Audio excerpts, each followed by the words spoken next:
الحمد لله رب العالمين وبه نستعين على أمور الدنيا والدين وبعد. السلام عليكم ورحمة الله تعالى وبركاته. أبليان خيخ مسلمة ميد أمسا قبابا دقيقة مراسة قولي دامنا أمنسوني اسم الجاء يا نم مسلمة يا نم ربي أمان أمرين تي قباب دودا أمرين تي أمتوون قبابا توقو yoo guddate amata 60-70 imaltuun ammoo nu fuuldura jirtu bakki nuti itti deemnu bakka fagoodha. Namni karaa dheeraa deemu sinqii dheertuu isa feesisa. Nam tokko sii ka'ee amna fagoo amna dheertuu yoo deeme dirqama waan amna saniif isa feesisu qabaachuun waan karaa kanatti isa itti haajamu xiisha haatee deemuun dirqamata. Nuti yeroo duniyaa tana gubbaa jirru akka nama keessummaadhaatii fuuldura keenya aakhiraadhaattuu jira. Namni duuba asii aakhiraa deemu sinqii ganda san isa geessitu qabaachuun dirqama isatti ta'a jechuudha. Yoo uf duuba deebinee uf laalle sinqii ni qabna. Hangin salaannu hanga muraasa sanuu nuraa qeebalamuu fi qeebalamuu dhabuu rabbiitti beeka. Tanaaf umriin teenya gabaabduudha. Umrii gabaabduu hanga qabnu kana waan rabbiin nurraa jaalateen dabarsuun dirqamata. Waan rabbiin nurraa hin jaalanne irraa fagaannee waan rabbiin nurraa jaalatu dalaguun itti bobbahuun dirqama tahaa jechuudha.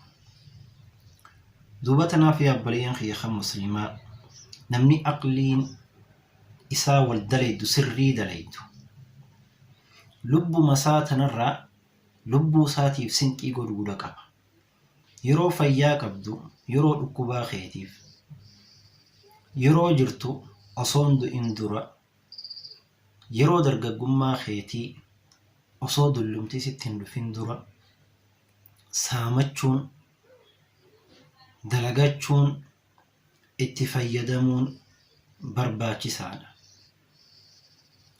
Arriqeeti silaa guyyaan kaleessaa waan kuteen kutee guyyaan ati qabdu guyyaarraan tanaati. Guyyaa boruu eeguu fi eeguu dhabuus rabbiitu beeka. Mee guyyaa tokkicha amma jirru kana guyyaan kee yeroo amma keessa jirtu tana dachiin nu bariite as eyne nuudhi ammoo rabbumaa beekaa. Naaf yeroo amma keessa jirru tana keessatti umrii hanga qabnu kana keessatti haatti fayyadamnu haa booji'annu toltu haa dalaynu waan guyyaa boru yoo fuuldura rabbii keenyaa dhayne arkuu jaalannu haa dalaynu.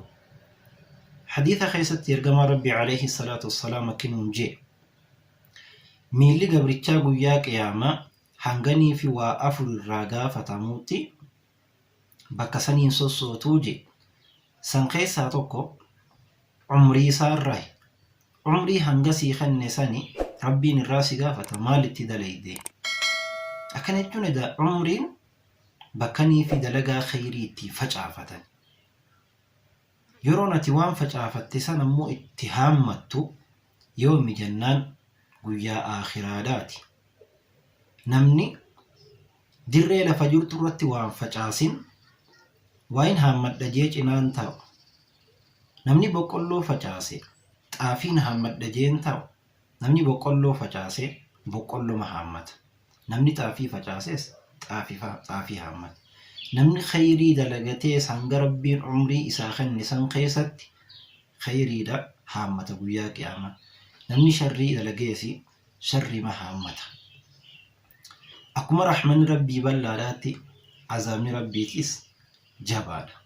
Azaabni rabbiitis guddaadha. Akkuma rahmata rabbii kajeellu sanitti azaaba rabbiitis sodaachuudha qaba. Obboleen kiyya duuti tasa dhufti. Guyyaa dhufiinsaa sittiin himan. Umriin tee ganaadha jetteeti sirraa boodan aantu. Ati ijoolleedha ganaa dargaggeessa jetteellee boodatti sinan biftu. Yoom akka dhuftuun beekamu yoo halkan hin dhufne guyyaa dhufuun siidha waan shakkiin qabu. tanaaf halkanii guyyaa kana keessatti hanga dandeenye waan khayriidha haa carraaqan umrii teenya tana invest haa goonu waan khayrii irratti waan guyyaa boru hoggaa fuuldura rabbii dhayne irraa gammaduu teen nu gammachiisuu taa'u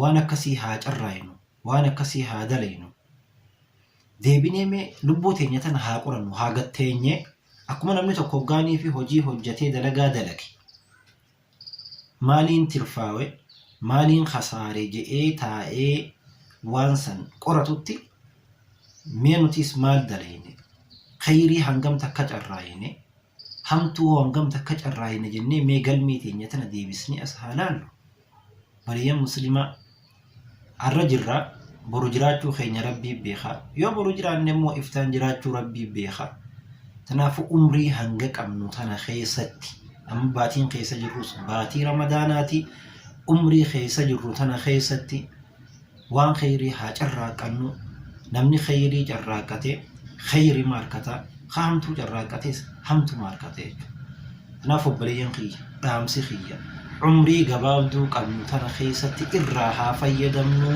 irraa haa carraaqannu hojii irra haa oolchinu odoo guyyaan sheenaadhaan dhufin dura osoo guyyaa boruun sheenawin dura arraan tana haa dalagan teenyee of haa laallu